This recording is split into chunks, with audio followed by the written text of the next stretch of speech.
Selamat malam, sahabat Unclub Media di mana saja Anda berada. Saat ini kita tiba pada segmen Bincang-Bincang Bersama.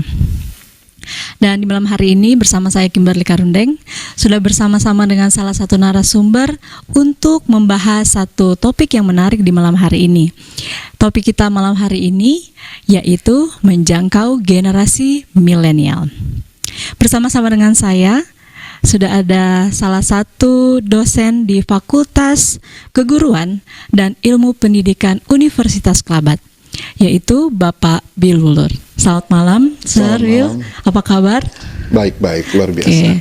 Nah, saya juga ingin mengucapkan selamat datang kepada Sir Bill sekeluarga yang baru saja menyelesaikan pendidikan Strata 3 di Australia ya, Sir ya? Iya, benar. Dan sudah kembali ke Indonesia dengan selamat, dan malam hari ini boleh melayani bersama-sama dengan kita di acara KKR ini ya. Puji Tuhan sekali ya, Sir. Puji Tuhan. Oke. Nah, langsung saja nih, Sir ya, kita tidak pakai lama-lama. Kita langsung ke materi kita dalam bagaimana cara kita untuk menjangkau generasi milenial. Nah, sebelum kita masuk ke bagaimana cara tersebut, kita mau tahu dulu nih, Sir, apa sih generasi milenial itu? Bisa dijelaskan kepada sahabat Unclub Media. Untuk lebih kita mengerti apa yang dimaksud dengan generasi milenial, mungkin ada baiknya kita memperhatikan slide berikut ini tentang 5 generasi yang ada sekarang ini. Yang pertama adalah silent generation, mereka yang berusia 76 tahun yang ke atas. Mereka ini adalah orang-orang yang sudah melewati peperangan. Kemudian generasi berikutnya yang sangat terkenal adalah generasi baby boomer, usia 56 sampai 75 tahun. Mereka terkenal orang-orang kaya ini. Kemudian generasi X, generasi saya, usia 41 sampai 55. Kenapa disebut generasi X? Pada awalnya generasi ini tidak diketahui sebagaimana angka X itu di matematika lambang tidak diketahui. Dan setelah X tentu saja kita dapati Y. Generasi Y ini biasanya disebut dengan generasi milenial karena mereka mencapai atau lahir di tahun 2000-an. Generasi Y ini boleh dibilang generasi yang sangat kaya dan terkenal. Dan setelah itu generasi Z kemudian muncul, atau I generation, atau generasi yang terkenal dengan digital teknologi. Istilahnya digital native. Kalau kita mau belajar bahasa Inggris, sehebat-hebatnya kita belajar bahasa Inggris, kita tidak pernah bisa berbicara seperti native speaker. Sama dengan generasi ini, mereka ini adalah digital native. Mereka dilahirkan dengan digital teknologi. Dari dalam kandungan sudah terbiasa. Media, ya? Sebagaimana bahasa Inggris, mereka lancar sekali menggunakan teknologi digital.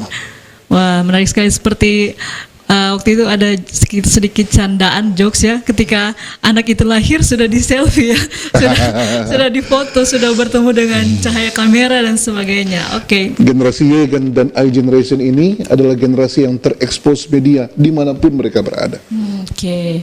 Jadi ada banyak gitu ya, dan bisa kita ketahui tadi generasi milenial itu ada di rentang usia berapa? Sebenarnya generasi milenial adalah usia 26 sampai 40 tahun. Namun demikian, generasi Z juga banyak kali dilabel sebagai generasi milenial yang kedua. Jadi ada milenial 1 atau milenial kedua, atau keduanya dianggap generasi milenial. Oke. Nah, kalau gitu nih, Sir, kita telah mengetahui beberapa jenis rentang usia ya, atau generasi-generasi. Nah, saat ini tuh satu pertanyaan penting lagi, mengapa sih kita harus atau perlu mengenal karakteristik dari setiap generasi ini? Itu apa pentingnya sih, Sir? Baiklah, saya mencoba menjawabnya menggunakan apa yang terjadi di tahun 2020 atau akhir 2019. Akhir 2019 terjadi perang meme antara generasi muda dan generasi yang lebih tua. Ceritanya seperti ini. Mungkin Anda pernah lihat meme-meme yang seperti ini. Generasi tua katanya kasih nasihat pada generasi muda seperti ini. Kamu ini tanpa shoot, kamu ini tidak bisa buat apa-apa. maka generasi muda pun menjawabnya, oke, boomer, sebagai suatu hal yang seakan-akan lelucon, yang kemudian menjadi viral. Istilah-istilah ini yang jadi viral di mana-mana. Ini coba salah satu meme juga yang muncul. You will never be enough. Kamu tidak pernah akan merasa cukup. Maka selalu dijawab dengan oke, boomer, melambangkan generasi yang tanpa respect, melambangkan generasi yang tidak peduli apa yang dikatakan oleh generasi-generasi tua. Ini meme-meme yang begitu banyak muncul, perang meme. Ini adalah salah satu jawaban mengapa kita harus mengerti akan keadaan lintas generasi. Ketika saya umur seperti kamu, saya nonton televisi, karena televisi disebut books. Anak-anak jawab, oke, boomer, seperti candaan, tapi menunjukkan generasi yang tidak punya respect. Satu lagi, ini dia. Saya pintar, kamu bodoh. Saya besar, kamu kecil. Saya benar, kamu salah. Dan tidak ada satupun yang kamu bisa buat tentang itu. Anak kecil cuma jawab, oke, boomer. Seakan-akan hal yang lucu, tapi ini menggambarkan bagaimana keadaan generasi-generasi sekarang. Karena generasi milenial disebut dengan istilah generasi tanpa respect. Seperti negatif ya, Sir? Iya, seperti negatif. Sampai Muim bilang, orang tua katanya coba oke Google, sampai Google sendiri pun tahu dia ini oke boomer juga. Istilah oke boomer mungkin bukan cuma di meme. Kok Anda nonton berita di CNN, sementara debat langsung live di CNN ketika seorang yang lebih tua menceritakan mengenai dampak marijuana terhadap otak, jawaban generasi muda adalah oke, boomer. Bukan cuma di debat CNN, malah di parlemen New Zealand. Ketika mereka membahas sebuah case, maka seorang yang masih muda, dia berdiri kemudian bilang, oke, boomer. Satu hal yang menunjukkan respect sudah hilang antar generasi, lintas generasi. Itu sebabnya kita harus mengenal mereka, supaya kita bisa menjangkau mereka dengan mudah. Karena berbeda-beda ya, Sir, semakin dewasa generasi tersebut, cara berpikirnya itu sudah mungkin lebih di atas, dan ya gitu bisa kita lihat faktanya ya, anak-anak di generasi seperti tadi yang sudah saya jelaskan sudah kurang penghormatan atau respect kepada generasi di atas mereka mungkin ya. Itu sangat penting, betul sekali saya bilang. Oke, kita ke pertanyaan yang sangat mengena dengan tema kita di malam hari ini, yaitu bagaimana cara kita dapat menjangkau generasi milenial ini. Seperti yang tadi kan sepertinya mereka itu kurang respect dan sebagainya, dan mungkin ada juga sisi negatif atau positif lainnya. Tapi yang paling penting bagaimana kita bisa menjangkau generasi ini. Oke. Pertama, sebelum kita menjangkau mereka, kita harus mengerti siapa mereka. Ada tiga isu utama yang dihadapi oleh milenial sekarang ini. Yang pertama adalah isu independence. Mereka mau terlepas dari masa anak-anak di mana mereka selalu berada di kendali orang tua atau kendali guru mereka. Mereka mau mereka berpakaian dengan selera mereka sendiri, tidak diatur-atur lagi. Kemudian isu identitas. Mereka mau menjadi siapa saja, aku mau jadi aku. Walaupun aku bisa jadi siapa saja, aku mau jadi diri sendiri. Tidak heran generasi sekarang itu mereka punya gadget selalu dipersonalize, karena maunya jadi milik saya sendiri, saya sendiri. Yang pertama, mempertanyakan otoritas, mau berdiri sendiri. Yang kedua, identitas, siapa saya? Saya mau jadi aku sendiri. Bahkan saya mau, kadang-kadang saya mau jadi anonymous, tidak kelihatan siapa aku. Dan yang ketiga adalah ideologi. Relativisme dan idealisme bertabrakan. Zaman dulu, kalau di sekolah guru kasih pertanyaan, siswa jawab salah, maka guru akan bilang salah. Tapi zaman sekarang, ketika anak-anak buat pertanyaan, guru bertanya, anak menjawab, maka guru-guru akan bilang, oke, baru sekarang muncul jawaban ini. Ini jawaban yang menarik ya. Tidak ada lagi salah dan benar. Dan inilah dampak relativisme. No wrong answer. Kalau dulu, kalau salah dapat pukul. Sekarang tidak pernah lagi model-model seperti itu. Dapat pukul malah dapat lapor. Dapat pukul dapat lapor. Bagaimana menjangkau mereka? Ada 4 hal yang harus kita buat. Yang pertama, berikan mereka responsibilitas. Kadang-kadang orang tua ingin atur semuanya untuk mereka. Justru yang harus kita buat adalah biarkan mereka mempunyai responsibility untuk mengatur diri mereka sendiri. Yang kedua adalah mengkomunikasikan apa yang kita mau secara jelas. Kadang-kadang generasi yang muda bilang, mama dan papa tidak pernah ngomong ke aku, ngomong ke orang lain soal aku. Ya, orang tua harus masuk dalam rumah, tutup pintu, kemudian ngomong secara jelas kepada mereka. Katakan apa mau mereka. Jangan biarkan mereka dengar dari orang lain. Berikut adalah acara-acara atau kegiatan yang lebih partisipatif, karena anak muda suka yang interaktif. Dan yang terakhir, ini yang paling penting, acceptance, menerima mereka sebagaimana mereka ada, mencintai mereka tanpa syarat, membuat mereka diterima. Ada satu hal yang banyak kali orang tua sebut kepada anak muda. Tadi saya bilang bicara mengenai meme war atau perang meme. Orang Indonesia bilang, kalau orang muda bilang pada orang tua, oke, boomer. Orang tua bilang pada anak muda, oke, snowflakes. Apa itu artinya? Snowflakes seperti butiran salju yang katanya mudah mencair, mudah meleleh. Ya, memang butiran salju ini unik, tidak ada butiran salju yang sama. Anak-anak merasa mereka diri unik sehingga mereka mudah sekali rapuh.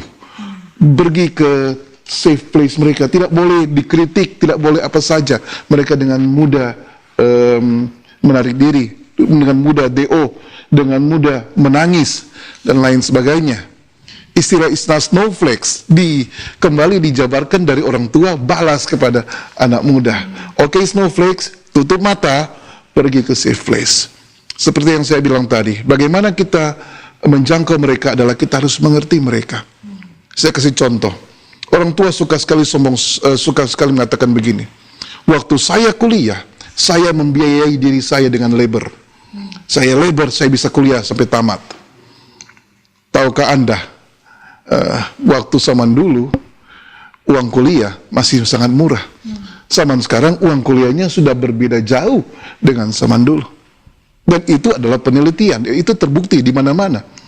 Contohnya, waktu zaman baby boomer, Anda kerja 300 jam, Anda sudah bisa membiayai kuliah Anda. Sedangkan di zaman milenial, Anda kerja 4.400 jam, itu hanya untuk membiayai perkuliahan Anda. Zaman dulu, zaman lain, sekarang beda jadi. Tantangannya sudah sangat berbeda. Itu sebabnya kita harus mengerti mereka, supaya kita bisa menerima mereka sebagaimana adanya. Oke, luar biasa sekali ya. Jadi memang perlu kiat-kiat khusus. Iya. Perlu kiat-kiat khusus nih, Sir ya. Tidak mudah memang untuk menjangkau salah satu generasi tersebut. Benar Bahkan sekali. ke generasi yang lebih di atas pun ada cara tersendiri ya, Sir ya. Oke. Nah, kalau begitu kita sebagai generasi milenial, dari menurut Sir sendiri, bagaimana sih cara kita untuk menunjukkan sikap kita, cara kita bersikap kepada generasi yang lebih tua dari kita? Seperti apa, Sir? Terima kasih. Ada satu yang jadi stereotype bagi orang-orang yang lebih tua atau generasi boomer, yaitu mereka itu mudah sekali tersinggung. Mereka anggap mereka sudah buat segala sesuatu, mempersiapkan segala sesuatu untuk anak-anak mereka, sehingga mereka selalu mengharapkan mereka mendapatkan respect dari orang muda. Okay. Dan mereka mudah sekali sensitif. Kalau tersinggung langsung marah-marah, sehingga kadang-kadang sulit untuk berkomunikasi dengan mereka. Ini contohnya, ada meme bilang begini, oh, saya tidak seperti kalian yang snowflakes, mudah sekali rapuh. Anak muda jawab, oke, boomer. Maka langsung marah-marah dia. Langsung marah-marah. Karena generasi-generasi yang lebih tua ini, mereka merasa mereka sudah melewati segala tantangan, melewati hal-hal yang buruk, supaya mempersiapkan generasi yang lebih sekarang ini mendapatkan hal-hal yang mudah. Mereka sudah lewat kesukaran, supaya generasi sekarang ini dapat yang mudah-mudah. Sehingga mereka suka untuk di-respect. Jadi anak muda kalau menghadapi mereka adalah jangan ingat mereka ini orang yang sensitif dan mereka betul-betul merasa ingin di-respect senantiasa. Oke, boomer, dia bilang. Satu kali yang kau bilang boomer, saya langsung angkat pistol saya. Contohnya seperti itu. Karena mereka suka menggambarkan kesukaran masa lalu. Mereka selalu bilang begini, ini boomer bilang, ini cara saya pergi ke sekolah, model seperti ini.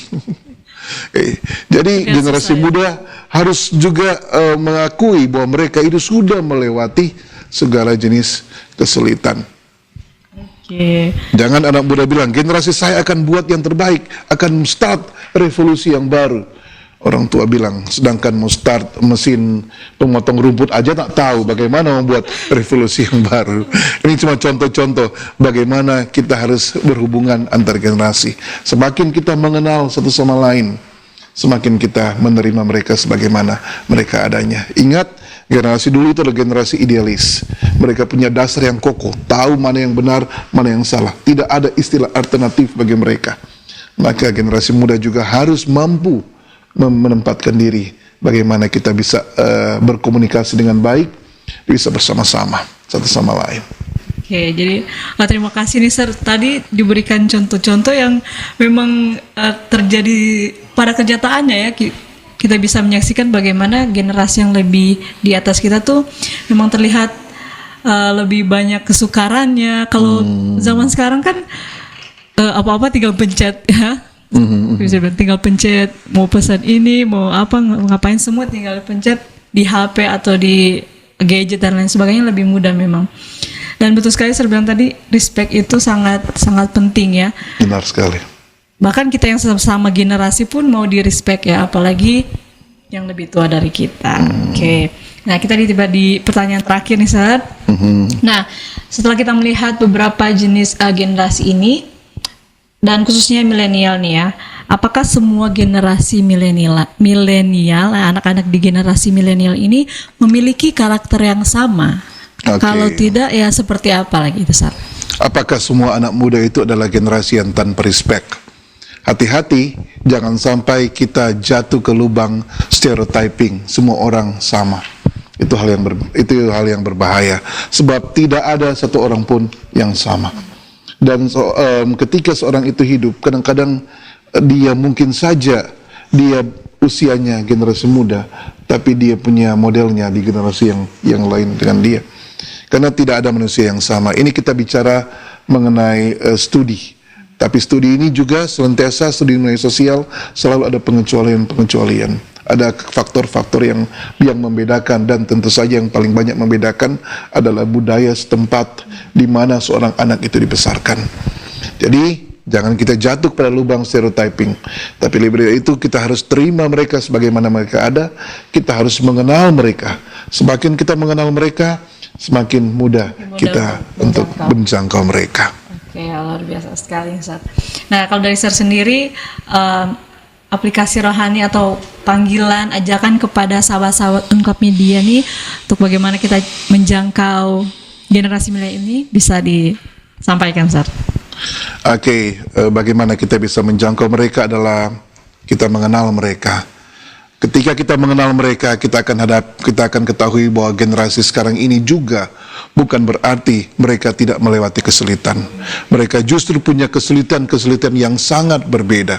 Contohnya, generasi muda sekarang ini banyak yang berasal dari keluarga yang bercerai. Generasi tua tidak pernah merasakan hal itu, tapi generasi sekarang banyak yang menggumuli kehidupan rumah tangga mereka. Itu sebabnya semakin kita mengenal, maka kita akan merangkul mereka. Dan kembali pada generasi muda, ingat Efesus 6 ayat 1, turutilah orang tuamu dalam Tuhan, karena itulah yang sebenarnya. Harus punya respect.